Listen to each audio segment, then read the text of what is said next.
সকাল থেকে যে বড় খবরের দিকে আমরা নজর রেখেছি দেখাবো আপনাদের। হুমায়ুনের বাড়িতে পুলিশ, অপরূপার স্বামীকে গ্রেফতার এনআইএর। মোথাবাড়ি কাণ্ডে আজ এনআইএর চার্জশিট।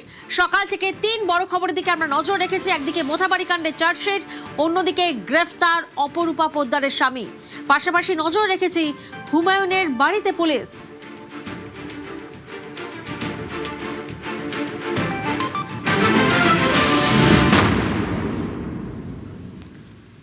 শাকির আলী গ্রেফতার, অপরূপ পোদ্দারের স্বামী গ্রেফতার। শাকির আলীকে গ্রেফতার এনআইএর। আরামবাগের প্রাক্তন তৃণমূল সাংসদের স্বামী গ্রেফতার। প্রাক্তন তৃণমূল সাংসদ অপরূপা পোদ্দারের স্বামীকে গ্রেফতার করা হয়েছে। 2023 সালে রিষড়ায় রামনবমীতে অশান্তি। আরো একবার আপনাদেরকে জানাবো যে খবরে আমরা একের পর এক 3 বড় খবরে নজর রেখেছি। তবে প্রথমে আমরা যে খবরে নজর রাখছি, অপরূপা পোদ্দারের স্বামী গ্রেফতার। শাকির আলীকে গ্রেফতার এনআইএর। আরামবাগের প্রাক্তন তৃণমূল সাংসদের স্বামী গ্রেফতার। 2023 সালে রিষড়ায় রামনবমীতে অশান্তি। রানা প্রতিনিধি আমাদের সঙ্গে রয়েছেন, সরাসরি রানার থেকে একবার জানবো। রানা, শাকির আলী সম্পর্কে তোমার থেকে একটু জানতে চাইবো।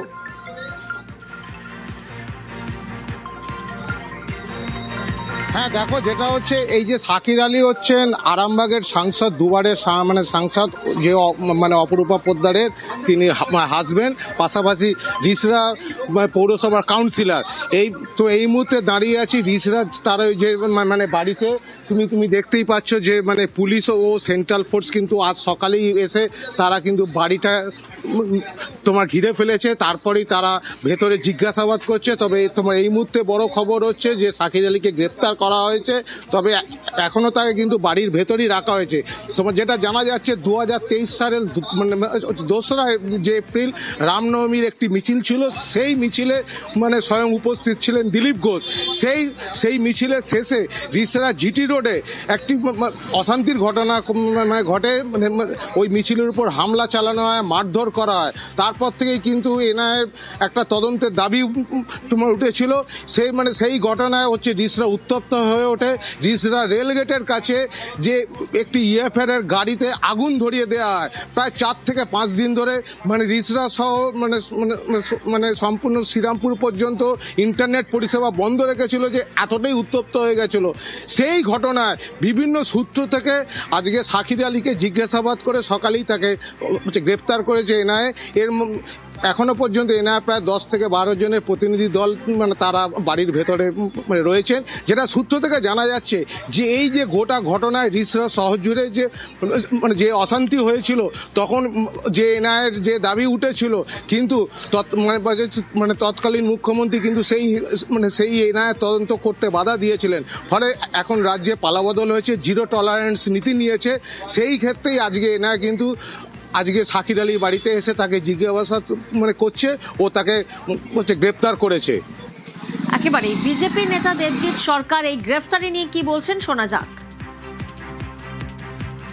নতুন রাজ্য সরকার আসার পরে একটা জিনিস বলা হয়েছে যে দুর্নীতি বা যে কোনো অন্যায়ের সম্বন্ধে আমরা জিরো টলারেন্সের নীতি নেব। যে যেখানেই থাকুক না কেন, যত বড়ই ধামাচাপা দেওয়ার চেষ্টা হোক না কেন, যারা অন্যায় করেছিলেন তারা আইন আমলে আসবেন। কেউ কোনো পলিটিক্যাল ইমিউনিটি পাবেন না। কোনো রকমের কোনো ইমিউনিটি কোনো দুষ্কৃতীকে দেওয়া হবে না। এটা সরকারের ঘোষিত সিদ্ধান্ত। বিজেপি পার্টি হিসেবে, দল হিসেবে এই সিদ্ধান্তের সঙ্গে এবং তার সমর্থনে আছে। দেশের মধ্যে বা দেশের বাইরে যেখানেই থাকুন না কেন তাদেরকে আনা হবে এবং আইন আমলে রাখা হবে। এটাই নতুন ভারত, এটাই নতুন পশ্চিমবঙ্গ। রিষড়া পুরসভার কাউন্সিলর শাকির আলী গ্রেফতার। আমাদের আরেক প্রতিনিধি অমিত এই মুহূর্তে আমাদের সঙ্গে রয়েছেন। অমিত, মামলায় নাম ঝরালো, আমরা দেখেছিলাম যে অধরা ছিলেন প্রাক্তন তৃণমূল সাংসদের নাম। ঘটনায় কি ভূমিকা ছিল শাকির আলীর? তাকে কেন তখন গ্রেফতার করা হয়নি? দেখো, শুরু থেকেই যে বিষয়টি দাবি করা হচ্ছে ন্যায়ের তরফে, যে 30শে মার্চ 2023 সালে রামনবমীর শোভাযাত্রায় যে অশান্তির ঘটনা, শোভাযাত্রায় যে হামলা চালানো এবং অগ্নিসংযোগের ঘটনা, সেই ঘটনার যে যারা ষড়যন্ত্রকারী, যারা পরিকল্পনা করছেন, সেই পরিকল্পনা করার নেপথ্যে এবং ষড়যন্ত্রকারীদের নেপথ্যে এই শাকির আলী রয়েছেন, যিনি 4 নম্বর ওয়ার্ডের কাউন্সিলর ছিলেন।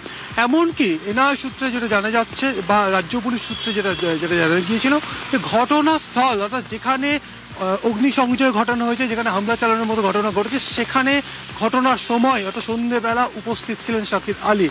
কিন্তু তাকে গ্রেপ্তার করতে পারেনি সেই সময় পুলিশ বা রাজ্য পুলিশ।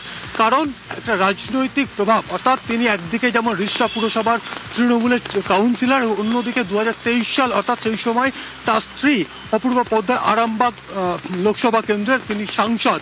এই রাজনৈতিক প্রভাব, তৃণমূলের কাউন্সিলর এবং এমনকি তার স্ত্রী তৃণমূলের সাংসদ হওয়ার কারণে এক রাজনৈতিক প্রভাব খাটিয়ে তিনি এতদিন কিন্তু হাতছাড়া ছিলেন পুলিশে, এমনটাই কিন্তু দাবি করা হচ্ছে। সেই জায়গা থেকে যে সমস্ত তথ্য প্রমাণ উঠে এসছে, অর্থাৎ তার উপস্থিতি যখন ঘটনা ঘটছে রিষড়া এলাকাতে রামনবমীর শোভাযাত্রার উপর যখন হামলার ঘটনা ঘটছে, অগ্নিসংযোগের ঘটনা ঘটছে, এবং যারা এই ঘটনার নেপথ্যে ছিলেন অর্থাৎ যারা কাণ্ডারি বা যারা পরিকল্পনা করেছিলেন, যারা ষড়যন্ত্র করেছিলেন, তাদের মধ্যে কিন্তু শাকির আলী ছিলেন। এমনকি তিনি ঘটনাস্থলে উপস্থিত ছিলেন। সমস্ত তথ্য প্রমাণ থাকা সত্ত্বেও রাজনৈতিক প্রভাব, অর্থাৎ সেই সময় তৃণমূল কংগ্রেসের যে সরকার এবং সরকারের শুধু সরকারই নয়, তার স্ত্রী ছিলেন অপূর্বা পোদ্দার, তিনি ছিলেন হচ্ছে আরামবাগ লোকসভা কেন্দ্রের তিনি সাংসদ, এবং একই সঙ্গে শাকির আলী তিনি ছিলেন রিষড়া পুরসভার 4 নম্বর ওয়ার্ডের কাউন্সিলর। সমস্ত রাজনৈতিক প্রভাব তিনি সেখানে বিস্তার করে সমস্ত প্রভাব কাটিয়েছিলেন সেখানে। সেই কারণেই সেই জন্য তিনি তৃণমূল করার সুবাদে তিনি সেই সময় কিন্তু বেঁচে গিয়েছিলেন বা পুলিশ তাকে গ্রেপ্তার করতে পারেননি, এমনটা কিন্তু জানা যাচ্ছে। বেশ,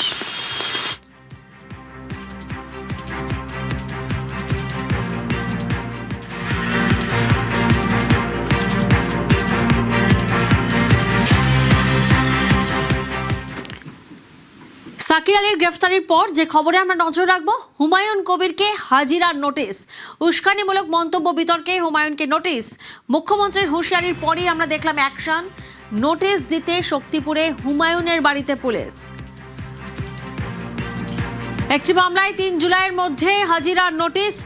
রৌনক প্রতিনিধি আমাদের সঙ্গে রয়েছেন, সরাসরি রৌনকের কাছে একবার যাব। রৌনক, উস্কানিমূলক মন্তব্য বিতর্কে হুমায়ুনকে নোটিশ দেওয়া হয়েছে, আমরা দেখলাম যে মুখ্যমন্ত্রীর হুঁশিয়ারির পরে একেবারে অ্যাকশন।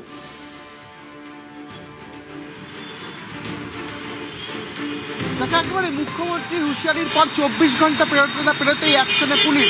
হুমায়ুন কবিরের বাড়ি থেকে ইতিমধ্যে পুলিশের তরফ থেকে নোটিশ দেওয়া হলো। মূলত রেজিনগরের একটি মামলা এবং অন্যটি শক্তিপুর থানার মামলা। দুটি মামলাতে, একটিতে 3রা জুলাইয়ের মধ্যে এবং অপরটিতে 5ই জুলাইয়ের মধ্যে একেবারে থানায় গিয়ে তাকে জিজ্ঞাসাবাদের সম্মুখীন হতে হবে। কারণ তিনি রেজিনগরের কাশীপুরে যে জনসভা থেকে উস্কানিমূলক বক্তব্য করেছিলেন, শুধু তাই নয়, তারপরও আবার শক্তিপুরে একটি জনসভা থেকে উস্কানিমূলক মন্তব্য করেছিলেন, যে কারণেই কিন্তু তার বিরুদ্ধে ইতিমধ্যে স্বতঃপ্রণীত মামলা রুজু করেছে পুলিশ। মূলত তার বিরুদ্ধে যে ধারাগুলি যুক্ত করা হয়েছে, যে দেশের সার্বভৌমত্ব বিপন্ন করার চেষ্টা, অন্যদিকে যে সাম্প্রদায়িক বিদ্বেষ ছড়ানোর চেষ্টা এবং ক্রিমিনাল ইন্টিমিসি, এই বিষয়সহ একাধিক ধারা ইতিমধ্যে হুমায়ুন কবিরের বিরুদ্ধে রুজু করে মামলা শুরু করেছে পুলিশ, এবং 2টি পৃথক এফআইআর করা হয়েছে। এই কারণেই কিন্তু একটিতে 3রা জুলাইয়ের মধ্যে থানায় হাজিরা দেবার নির্দেশ এবং অপরটিতে 5ই জুলাইয়ের মধ্যে থানায় যাতে হাজিরা দেয়, সেই নির্দেশের জন্যই আজকে পুলিশের তরফ থেকে হুমায়ুন কবির যে শক্তিপুরের বাড়ি, সেখানে গিয়ে যে নোটিশ, সেই নোটিশ কিন্তু তার হাতে তুলে দেওয়া হয়েছে। বেশ, সোমে নরম হুমায়ুন কবির, আর মঙ্গলে বাড়িতে পুলিশের নোটিশ। মঙ্গলেই ভুল স্বীকার নওদার বিধায়কের। আমাদের সঙ্গে সরাসরি ইরন রয়েছেন প্রতিনিধি। আমি তো রাজ্য সরকারের বিরুদ্ধে কিছু বলিনি, আমি বিজেপির বিরুদ্ধে বলেছি। নবাগত বিজেপিরা আমাকে আক্রমণ করেছে, তা আমি রাজনৈতিক ভাবে তাদের আক্রমণ করব। কার কাছে উনি ক্ষমা চাইতে বলছেন ক্লিয়ার বলুন, যদি সেটা ক্ষমা যোগ্য হয় নিশ্চয়ই। চাইলে আমাকে কেউ ঢিল ছুড়লে আমি তাকে রসগোল্লা ছুড়বো না। আমি রাজ্যের শ্রমিক ভট্টাচার্যের বিরুদ্ধেও বলিনি, আমি শুভেন্দু বাবুর বিরুদ্ধেও বলিনি, আমি সুকান্ত বাবুদের বিরুদ্ধেও বলিনি। কোনো আশঙ্কা করছি না এবং আমি এই সরকারকে কোনো চ্যালেঞ্জও করছি না। নোটিশ দিয়েছে, 3 তারিখে ডেকেছে শক্তিপুর থানা, 4 তারিখে ডেকেছে রেজিনগর থানা। 3 তারিখ আসতে দিন, আজকে তো 30 তারিখ। 3 তারিখ আসুক, তখন কি করব তার প্রশ্নের উত্তর দেব। এখন সবল মুখ্যমন্ত্রী, সবল মানুষ দুর্বলের উপরে আক্রমণ করবে, দুর্বলকে হেনস্থা করবে। তো আমাদের ভাগ্যে যা আছে আছে, মরে গেলেও আমরা কোনো অন্যায় এর সঙ্গে কম্প্রোমাইজ করি না, করব না। 0 টলারেন্সের কথা বলছেন, সেটা ডায়মন্ড হাবড়াতে খাটছে, সেটা উত্তর 24 পরগনা, দক্ষিণ 24 পরগনা, 2 মেদিনীপুর, 2 বর্ধমান, কলকাতা, নদিয়া অব্দি 0 টলারেটের কার্যকারিতা দেখা যাচ্ছে, কিন্তু মুর্শিদাবাদে এসে আর 0 টলারেট থাকছে না। আমার এটা বলা ভুল হয়েছে যে এটুকু আমি মানছি যে আমি মুসলমানদের নিয়ে নামবো বলেছি। আমরা রাস্তায় নেমে আন্দোলন করব, বেঁচে থাকার তাগিদে যেটুকু করার দরকার করব। প্রণব প্রতিনিধি আমাদের সঙ্গে রয়েছেন, সরাসরি একবার প্রণবের থেকে জানবো। প্রণব, আমরা দেখেছি মুখ্যমন্ত্রী গরম, নরম হুমায়ুন কবির, বাড়িতে পুলিশের নোটিশ, তার বক্তব্য কি এখন?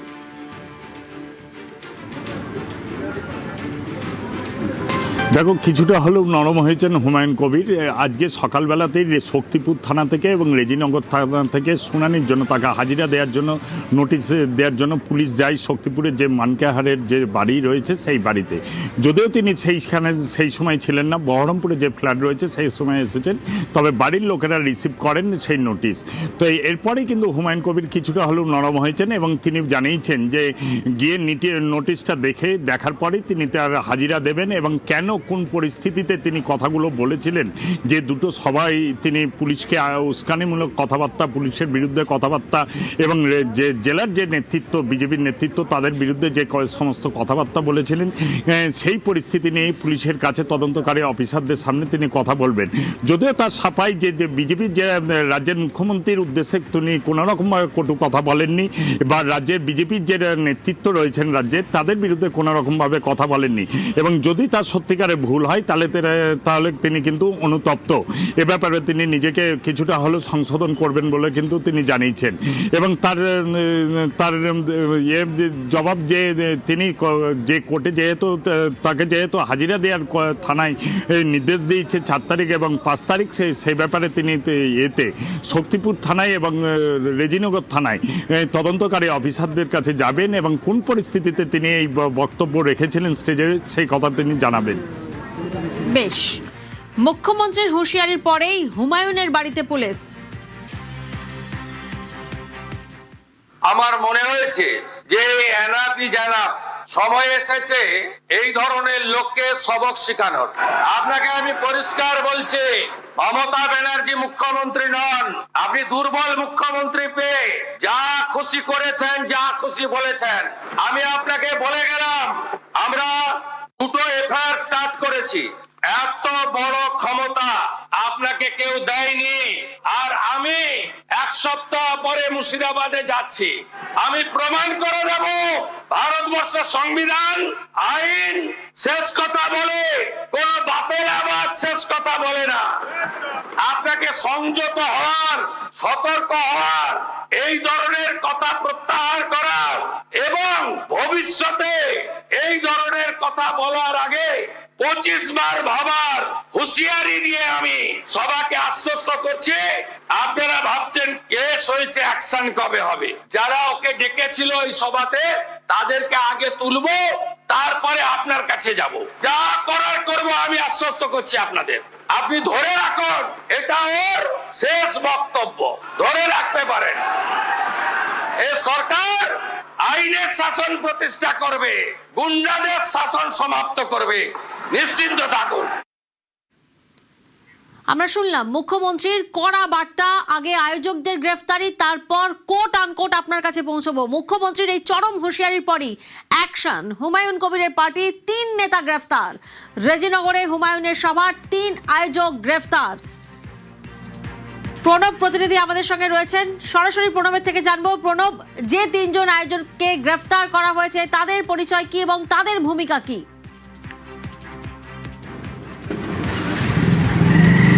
দেখো, রেজিনগর থানার পুলিশ হচ্ছে 2 জনকে গ্রেপ্তার করে। আমজনতা উন্নয়ন পার্টির 2 কর্মী, নেতৃস্থানীয় গোলাম মোস্তফা এবং আমিনুল হক। গোলাম মোস্তফা যে কাশীপুরে যে সভা হয়েছিল সেই কাশীপুর অঞ্চলের অঞ্চল সভাপতি এবং আমিনুল হকও কিন্তু বেলডাঙ্গা 2A ব্লকের আমজনতা উন্নয়ন পার্টির দায়িত্বে রয়েছেন এবং এই যে কাশীপুরে যে সভা হয়েছিল, যে সভা থেকে হুমায়ুন কবির মূলতভাবে পুলিশের বিরুদ্ধে এবং বিজেপির নেতৃত্বকে সাংবাদিকদেরকে নিয়ে কুবাক্য ব্যবহার করেছিলেন এবং উস্কানিমূলক বক্তব্য দিয়েছিলেন, এবং যার পরিপ্রেক্ষিতে গতকাল মুখ্যমন্ত্রী বলেন। তারপরে কিন্তু পুলিশ যথেষ্টভাবে হয়, তারপরে দুজনকে গ্রেপ্তার করে এবং গতকাল রাত্রিবেলা থেকে গোলাম মোস্তফাকে এবং আমিনুল হককে গ্রেপ্তার করেছে। অন্যদিকে শক্তিপুর থানার পুলিশ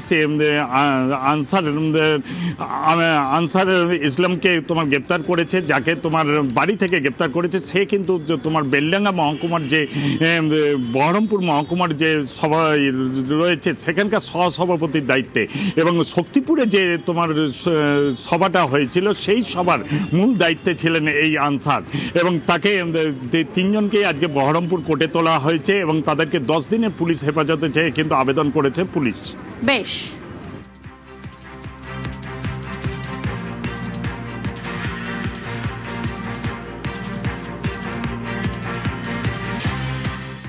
শুরুতেই বলেছিলাম আপনাদেরকে 3 বড় খবর, আর এবার নজর রাখবো মোথাবাড়ি কাণ্ডে।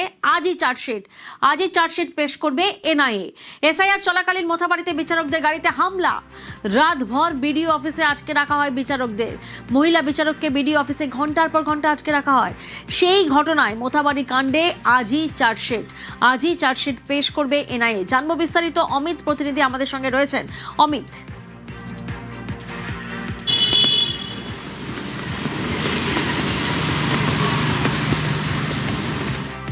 অমিতের সঙ্গে আবারও যোগাযোগের চেষ্টা করব, তবে তার আগে আপনাদেরকে জানাই মোথাবাড়ি কাণ্ডে আজই চার্জশিট পেশ করবে এনআইএ। এসআইআর চলাকালীন মোথাবাড়িতে আমরা জানি বিচারকদের গাড়ি লক্ষ্য করে হামলা চালানো হয়, রাতভর বিডিও অফিসে আটকে রাখা হয় বিচারকদের, আর সেই ঘটনায় আজই চার্জশিট পেশ করবে এনআইএ। অমিত প্রতিনিধি আমাদের সঙ্গে রয়েছেন, সরাসরি অমিতের থেকে একবার জানবো। অমিত, বিচারকদের উপর হামলার ঘটনায় আজই এনআইএ এর প্রথম চার্জশিট। জানিয়ে রাখবো, কালিয়াচক 2 নম্বর ব্লক অফিসে যখন এসআইআর এর কাজ চলছিল সেই সময় সেখানে উপস্থিত ছিলেন জুডিশিয়াল অফিসার এবং ভোটের কাজের সঙ্গে যুক্ত কর্মীরা। তাদেরকে দীর্ঘ সময় ধরে আটকে রাখা, মহিলা বিচারক বা মহিলা জুডিশিয়াল অফিসারের গাড়ির উপর হামলা চালানো এবং তাদের উপর ভয় দেখানো, এবং তার প্রেক্ষিতে কালিয়াচক এবং মোথাবাড়ি থানা মিলিয়ে মোট 12টি মামলার তদন্ত শুরু হয়েছিল। সেই তদন্ত এনআইএ তদন্ত করছে। সেই মামলাতেই আজ 2টো মামলায়, অর্থাৎ 12টি মামলার মধ্যে আজকে 2টো মামলায় এনআইএ চার্জশিট জমা দিতে চলেছে। এর আগে জুন মাসের 2 তারিখে এনআইএ তরফে 4টি মামলায় 31 জনের বিরুদ্ধে চার্জশিট দাখিল করা হয়। সেক্ষেত্রে মোফাক্করুল ইসলাম সহ 31 জনের বিরুদ্ধে আগেই 4টি মামলাতে, পৃথক 4টি মামলাতে এনআইএ চার্জশিট দাখিল করেছিল। আজকে আরো 2টি মামলায় চার্জশিট দাখিল করছে, অর্থাৎ 12টি মামলা তদন্ত করছে এনআইএ। আজকে 2টি মামলার চার্জশিট দাখিল হলে 6টি মামলার ক্ষেত্রে চার্জশিট জমা দেওয়া হয়ে যাবে 1 এপ্রিলের।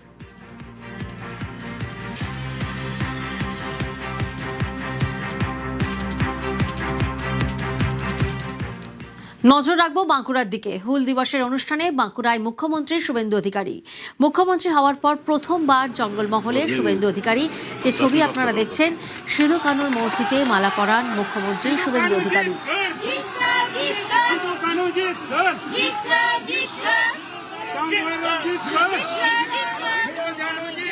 হুল দিবসের অনুষ্ঠানে আজ বাঁকুড়ায় মুখ্যমন্ত্রী শুভেন্দু অধিকারী। মুখ্যমন্ত্রী হওয়ার পর এই প্রথম জঙ্গলমহলে পা রাখলেন তিনি। প্রিয়ব্রত প্রতিনিধি আমাদের সঙ্গে রয়েছেন। প্রিয়ব্রত, পালাবদলের পর রাজ্য সরকারের তরফে হুল দিবস অনুষ্ঠান উদযাপন হচ্ছে এই প্রথম, জেলায় জেলায়, ব্লকে ব্লকে।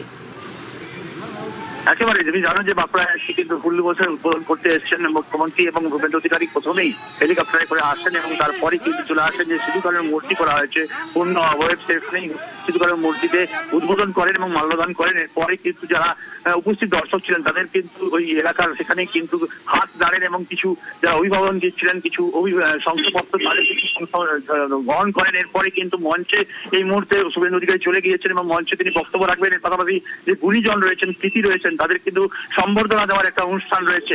এই যে মঞ্চ এখানে হুল দিবসের কিন্তু এটা কিন্তু প্রতি বছর হুল দিবস পালন করা হয়, কিন্তু এইভাবে জঙ্গলমহলে যেখানে বাঁকুড়া জেলায় রাজ্যস্তরীয় হুল দিবস প্রোগ্রাম এটা কিন্তু এই প্রথম, এবং সেখানেই মুখ্যমন্ত্রী শুভেন্দু অধিকারী এসছেন এবং সেখানেই মানুষজন আদিবাসী সমাজ বিশেষ করে তারা কিন্তু একদম সচেষ্ট রয়েছে। মানুষজন চাইছে, মুখিয়া হয়ে রয়েছিল দীর্ঘদিন ধরে যে মুখ্যমন্ত্রী আসবেন বাঁকুড়ায় এবং মুখ্যমন্ত্রী হওয়ার পর প্রথম বাঁকুড়া জঙ্গলমহল সফর, এবং সেখানে কিন্তু মানুষজন মুখিয়া হয়ে রয়েছেন মুখ্যমন্ত্রীর মুখ থেকে কি বক্তব্য পাওয়া যায়, কি শোনা যায়, কি নতুন কিছু শোনা যায়, জঙ্গলমহল মানুষের জন্য নতুন কিছু করতে চান কিনা শুভেন্দু অধিকারী তার মন্ত্রিসভা, এইটা নিয়ে কিন্তু মানুষজন মুখিয়া হয়ে রয়েছেন। জানো তুমি যে আগেই যে ক্ষুদিরাম টুডু বাংলাদেশ জঙ্গলমহলের রানীবাঁধের যে বিধায়ক রয়েছেন তাকে বাঁকুড়ার মুখ্যমন্ত্রী বাঁকুড়ার বিধায়ককে রানীবাঁধের বিধায়ককে তিনি মন্ত্রী করেছেন এবং অনগ্রসর শ্রেণী কল্যাণ দপ্তরের মন্ত্রী করা হয়েছে। সেক্ষেত্রে আদিবাসী সমাজ আগেই কিন্তু বুক বাঁধছে যে অন্তত আদিবাসীদের ক্ষেত্রে জঙ্গলমহলের ক্ষেত্রে একটা ব্যাপক উন্নয়ন লক্ষ্য করা যাবে। এই বিজেপির যে মন্ত্রিসভা এবং বিজেপির যে সরকার এই মুহূর্তে কাজ করছে,